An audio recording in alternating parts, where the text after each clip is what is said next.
میرے آقا صلی اللہ علیہ وآلہ وسلم کے دیوانوں، انسان کو اللہ جب کوئی نعمت دیتا ہے، انسان کو اللہ جب کوئی طاقت دیتا ہے، انسان کو اللہ تبارک و تعالی جب کسی نعمت سے نوازتا ہے، تو اللہ تبارک و تعالی نعمت دینے کے بعد وہ نعمت دینے والا خدا ایک کنڈیشن رکھتا ہے کہ نعمت پانے کے بعد اگر تم میری نافرمانی نہیں کرو گے، کنڈیشن یہ ہے، نعمت پانے کے بعد اگر تم میری نافرمانی نہیں کرو گے تو میں نعمت میں اضافہ کر دوں گا، نعمت کو بڑھا دوں گا۔ قرآن اس مضمون کو یوں بیان کرتا ہے لَإِن شَكَرْتُمْ لَأَزِيدَنَّكُمْ، کہ جب تم میری نعمتوں پہ شکر کرو گے، تو شکر کا مطلب صرف الحمدللہ کہنا نہیں ہے، بلکہ شکر کا مطلب یہ ہے کہ جب اللہ تمہیں نعمت دے تو اس نعمت کا تم مس یوز نہ کرو، یہ شکر ہے، تم اس کا غلط استعمال نہ کرو، یہ شکر ہے۔ اور اگر انسان نعمت پانے کے بعد جب اس نعمت کا مس یوز کرتا ہے، غلط استعمال کرتا ہے، اللہ کی نافرمانی کرتا ہے، تو پھر اللہ اس نعمت کو بہت دنوں تک تمہارے پاس رہنے نہیں دیتا، بلکہ اللہ اس نعمت کو چھین لیتا ہے۔ نعمتوں میں بہت سی نعمت ہے، میں ایک نعمت کا ذکر کروں، نعمتوں کے اندر بہت بڑی نعمت ہے مال۔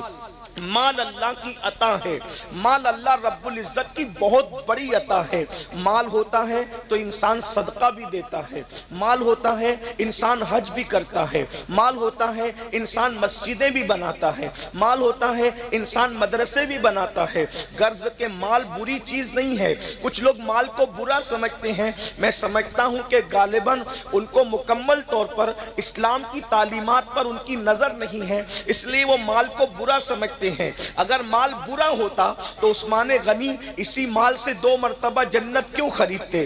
آپ جانتے ہیں کہ مال، اللہ اکبر، اگر فرعون کے پاس گیا تو اس نے فرعون کو جہنم کا کندن بنا دیا، جہنم کا ایندھن بنا دیا، اللہ اکبر، جہنم کا ایندھن بنا دیا۔ کندن کیا بنتا؟ ایندھن بنا دیا۔ نمرود کے پاس گیا، اس کو جہنم کا ایندھن بنا دیا۔ بخت نصر کے پاس گیا، اس کو جہنم کا ایندھن بنا دیا۔ شداد کے پاس گیا، اس کو جہنم کا ایندھن بنا دیا۔ لیکن وہی مال جب سیدنا عثمان غنی کے پاس آتا ہے تو عثمان غنی 2 مرتبہ اسی مال سے جنت خریدتے نظر آتے ہیں۔ اور اللہ کے رسول نے کسی صحابی کو وہ نہیں فرمایا جو سیدنا عثمان غنی کو فرمایا۔ جب سرکار عثمان غنی نے 300 اونٹ مال سے بھر کر جنگ تبوک کے موقع پر چندے کے طور پر اسلام کو پیش کیا تو میرے آقا نے ارشاد فرمایا آج کے بعد عثمان کچھ بھی کرے اس کو کوئی عمل نقصان نہیں پہنچائے گا، عثمان کچھ بھی کرے اللہ اس کو جنت ہی عطا فرمائے گا۔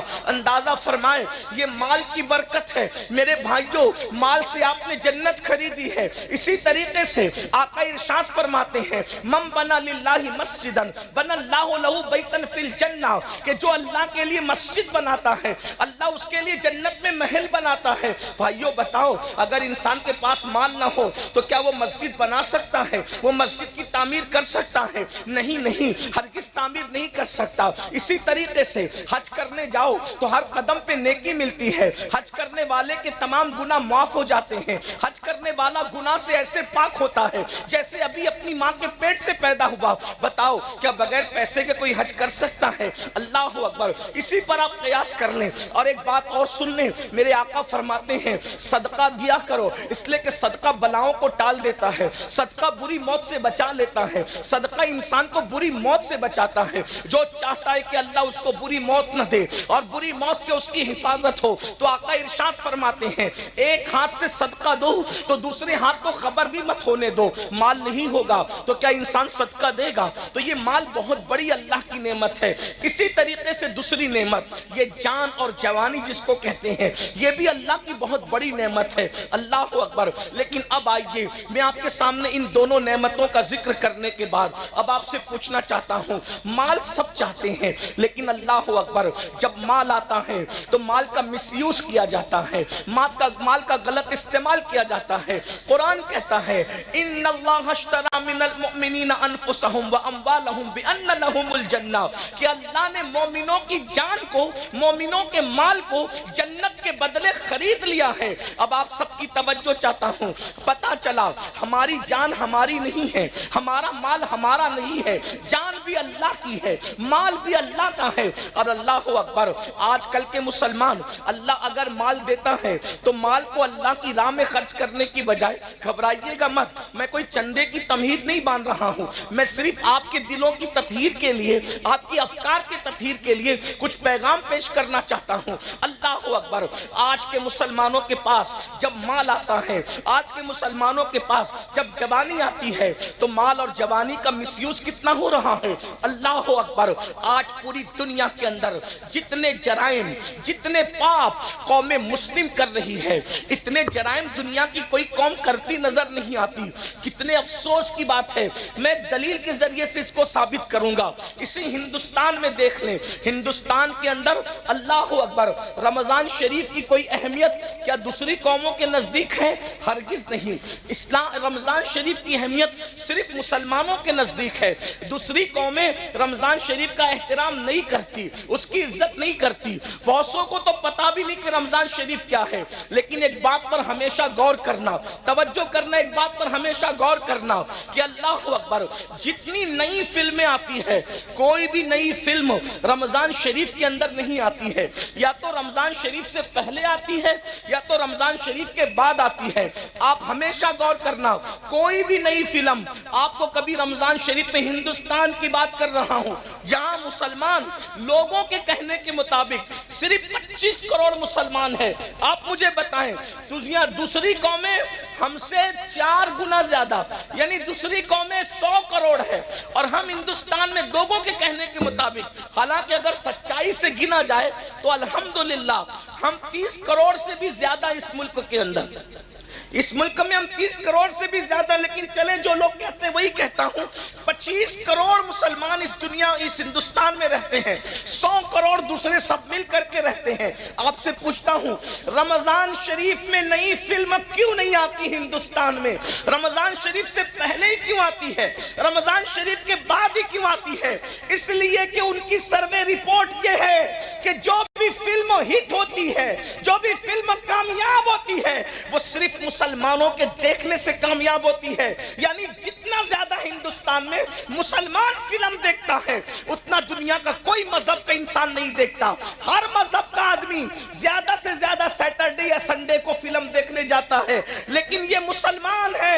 اللہ اکبر، بتاؤ مسلمانوں، احساس کرو، جس قوم کے پاس قرآن نہیں وہ صرف چھٹی کے دن فلمیں دیکھتے ہیں، اور جس قوم کے پاس قرآن ہے، جس قوم کے پاس رحمان کا رشتہ ہے، جس قوم کے پاس آمنہ کے لال محمد الرسول اللہ جیسا نبی ہے، وہ قوم کس قدر فلموں میں ڈوب گئی، کس قدر وقت کا مس یوز کر رہی ہے، وقت کا غلط استعمال کر رہی ہے، جوانی کا غلط استعمال کر رہی ہے، دولت کا غلط استعمال کر رہی ہے، کہ فلمیں سب سے زیادہ کوئی دیکھ رہا ہے تو وہ قوم مسلم ہے، جوا سب سے زیادہ کوئی کھیل رہا ہے تو وہ قوم مسلم ہے، نشہ سب سے زیادہ اگر کسی کے محلے میں ہے تو وہ قوم مسلم ہے۔ عورتوں پر اللہ اکبر گندی نگاہ کے حوالے سے جتنا زیادہ بگاڑ ہمارے معاشرے میں ہے، شاید ہی کسی کے معاشرے میں ہو، مگر سن لو اور اچھی طرح سن لو، آج کل کے نوجوان لڑکے یا دولت مند لوگ یہ سوچتے ہیں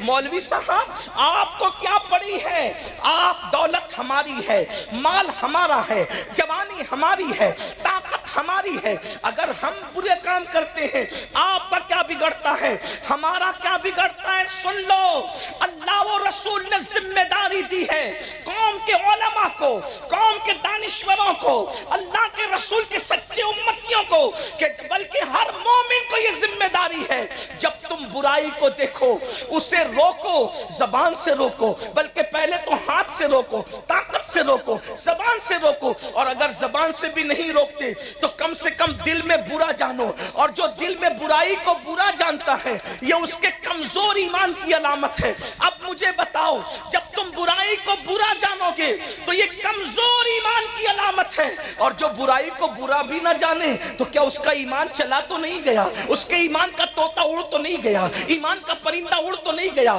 اب مجھے بتاؤ میرے بھائیوں، آپ کہتے ہیں مال میرا ہے، تکلیف آپ کو کیا ہے؟ جان میری ہے، تکلیف آپ کو کیا ہے؟ تو سن لو، اچھی طرح سن لو، کنویں میں گرنے والے کو بچانے کی ذمہ داری دیکھنے والے پر ہے کہ نہیں ہے؟ سڑک حادثے میں اگر کوئی بس سے ٹکرانے جا رہا ہو تو بولو بچانا اخلاقی فریضہ ہے کہ نہیں ہے؟